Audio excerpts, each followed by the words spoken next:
Hello, my name's Victoria Roberts. I'm a small animal vet, but I specialise in backyard poultry because I've had poultry myself for very many years and all different sorts. Today I'm going to talk about the pitfalls and how to look after backyard poultry and how to deal with the clients as well. We're going to be having lectures, we're going to be having hands-on with some laying hens which have kindly been lent to us for the day, poor things. What I want to do is to give confidence to the vets who are here today to, instead of drawing the short straw for a chicken, to actually look forward to treating it in the practice. Thank you.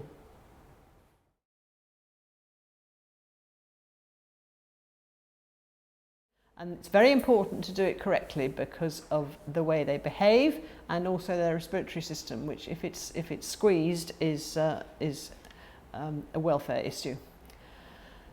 So we'll come on to that. Now this is very bad, and this was actually on an RCVS leaflet, which made me very cross, and I jumped up and down and shouted at them because it's just awful. She is squeezing not only the breastbone but the back of the bird as well, and the bird cannot breathe properly because of all the air sacs. So that was not good. First, catch your bird. And if a sick bird comes to you in a cardboard box, well, that's easy. You just put your hand in the box and get it out because it's not going to go anywhere because it's sick. But when they're free-ranging, a fishing net is very good, very useful. Doesn't hurt the bird, Anybody ever played lacrosse? I'm really good at this because of playing lacrosse at school. Good fun. Using a fence to help control the speed of the bird, because they're going to run faster than you. There's no way you're going to catch them if you chase them. Even speedy children can't do it. Trouble is, they know what the net is now. And you walk in holding the net and they go, uh-oh. Having got your bird, whether it's in a box or whatever, if you know what normal is, then you've got a chance of knowing what abnormal is, all right? So the positive signs of health are very important, and hopefully the birds that we'll have today will be nice and normal, so you know you can get that in your heads. And the pictures I'll be showing throughout today will be mostly abnormal, so hopefully we'll get there. If you're expecting every single hen to have a red comb, some of the breeds naturally have slightly different colours, let alone different shapes, and so just bear that in mind. And the eyes should be looked at and make sure that they're both the same each side.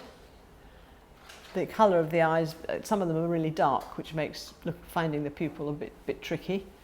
The beak is keratin, and so it's always growing, and if they're outside and scratching about, then it wears down to the proper shape. A good weight, around about 2 kilos for a hybrid layer is good. We don't want them too fat because then the production suffers, and we don't want them too thin because they're not going to produce any food for us.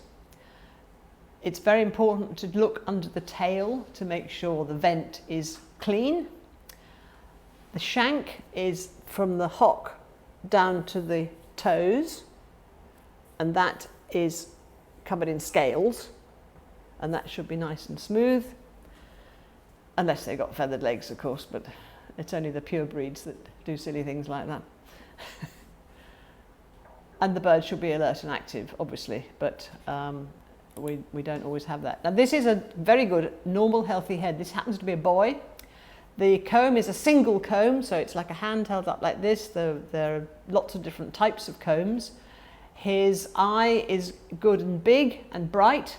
His beak is the right shape and meets, because they've got very precise insect catching attitude of the beak. Very good.